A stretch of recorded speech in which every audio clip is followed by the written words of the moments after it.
Hey everyone, it's Mike Andes, and you're listening to the Business Bootcamp Podcast.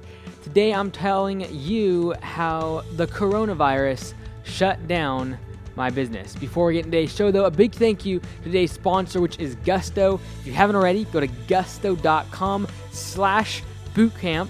You can try out their software completely free for 90 days. It's an app where your employees can clock in, it tracks their hours, can track their time off, can track their benefits, and ultimately pay them via direct deposit directly into their bank account every single pay period for less than $6 a month per user. So try it out for free for 90 days, and I promise you'll love it. Check it out today. Go to gusto.com/bootcamp. Today's not a long episode. I just wanted to kind of give you an update, a little report. So I know I've mentioned it before a couple times on the podcast here.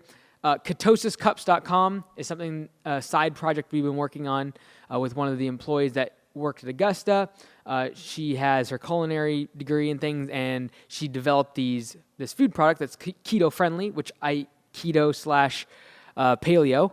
And so we really enjoyed them, made 3 flavors. We developed the product. We launched it. We've sold, we've put out, I think, I want to say just probably 17,000 boxes of them that we've sold out direct to consumer.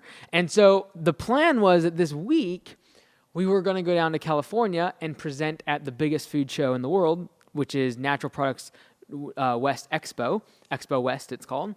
And because of the coronavirus, which has broken out in Orange County where the show was at in Anaheim, the show is canceled. Literally, we found this out yesterday. Today is Wednesday. We found this out Tuesday, and we were supposed to fly out this morning and tomorrow, and the show is Thursday, Friday, Saturday. So lots of money went into it. I don't think we're going to get refunded in any way. Besides, our flights got refunded. Thank you, United Airlines, for doing the right thing and not charging cancellation fees during the month of March for the coronavirus. That's amazing customer service, by the way. I think that's very commendable. But the show, because there's 80,000 attendees, they are kind of, they're probably going through a nightmare right now. But anyways, they canceled the show. Well, at the show is really when we were going to launch wholesale. So we were going to really start to try to go after big box stores and regional chains of grocery stores to really launch the product. And we were going to set up, meet the co-packers that I've been discussing with to really get a larger scale manufacturing plant ready to go. And all of that was in the works. And then it got canceled. And so really we have nowhere to go because everything was leading up to that. We had planned everything to where we had these 2 massive orders we just did put out last week. And that was kind of the end of direct to consumer. We were kind of done. We were just going to, whatever came through the website or on Amazon or whatever. But we were going to focus on wholesale distribution. We were going to focus on getting a co-packer. We were not going to focus on manufacturing ourselves. We were going to outsource that to the co-packer and then become a sales engine and more of a R&D, research and development, food product company. And then this happened. So I don't know, 6 months, they might do the show in 6 months, but literally just kind of stopped everything in terms of this project that we've been working on for about 8-9 months in terms of developing the products, doing initial selling, testing the product, getting it ready to go, getting it nutrition facts, getting packaging all done and all that good stuff. So that's just off the table. So what I wanted to talk about today, because it did shut down Ketosis Cups. It's going to shut down for at least the next 6 months in terms of there's nothing we can really do on it. There's no more work for the employees to do on it. It's kind of hey, we got to wait for the next show or, go out and do more hand-to-hand combat, phone call by phone call to these food distributors.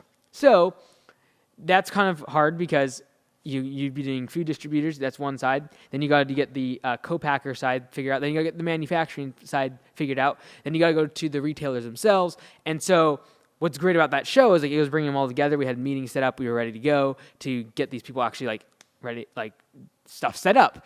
And that's all gone. That's all done. It's canceled. It's not happening. And we lost a ton of money in the show and in the booth rental and all that good stuff. So what do you do though when that happens?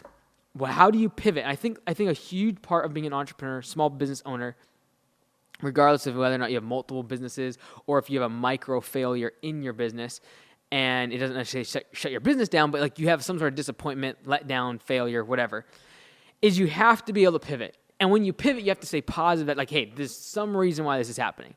And so when that happened with ketosis cups, like literally within 24 hours, I had diverted a bunch of more attention onto some other things and in Augusta Lawn Care and making some big decisions there and moving a lot of the resources over to there. So I'm really looking forward to it. Like, it happened for some reason. I don't know what it is. Like the weekend, I'm looking forward to whatever this weekend holds because I wasn't supposed to be here. I was supposed to be down in California, canceled everything, hotels and all that sort of thing. But I think as being part of an entrepreneur is all about resiliency. Like you're going to have days, you're going to have weeks, you're going to have years, you might even have decades where things don't go your way and where you do lose. And you lose money and you lose time. Like we're going to lose 6 months at least in this project. We're going to lose a bunch of money just in the fact that this thing was canceled. Insurance is all set up. Everything's ready to go for like a much bigger launch right now. That's not happening.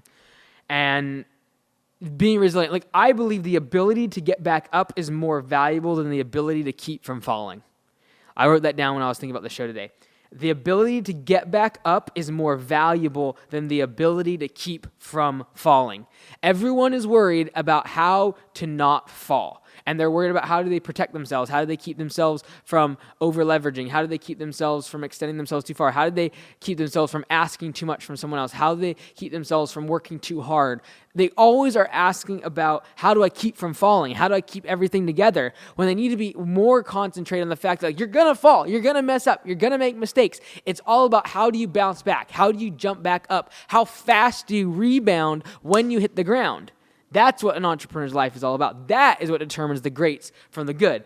Like when I was reading, I'm going through this book right now, audio book on Audible because I can't read books very well. I'm reading a book called Sam Walton, Made in America. Obviously, Sam Walton was the founder of Walmart. I knew the story of Walmart just a little bit, but this is a great book. Like if you listen to audiobooks, you got to listen to this. This will inspire you to think bigger. This will inspire you to push the envelope. But what I just said about resiliency and the ability to pivot and the ability to get back up being more important than the ability to not fall is the definition of what Sam Walton had, his genetic makeup to build Walmart into what it is today. Absolutely. Like if you listen to this book, the incredible amount of risk and hard work and times that he messed up and failed and like went into real estate to develop shopping centers and then that like miserably failed and like he had to go way into debt and then literally they had to take the company public just to pay off their debts. Like it was an incredible story.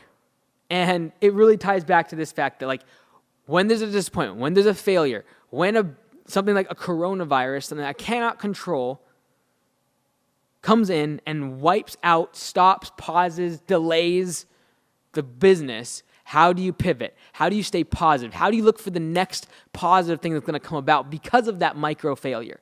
Like, what's going to happen this weekend? I already know the attention that I've put that was going to be on ketosis cups that I've allocated towards Augusta Lawn Care has already come up with a great idea that we're working on implementing. Like, these are things that are going to help the franchisees. It's going to help our local office. It's going to help the employees. It's going to help the future growth of the company. Like, I'm really looking forward to the stuff we've come up with in the past 24 hours due to the fact that I'm not flying on an airplane down to California. And that wouldn't have happened. It just would not have happened. It would have probably been delayed till next year because the idea was already in the works, but it was kind of like, hey, we'll get to that next year on the back burner. Well, now with this other delay, the 6-month delay that's going to happen with this other project, it's like, hey, let's move it forward. Let's get it done.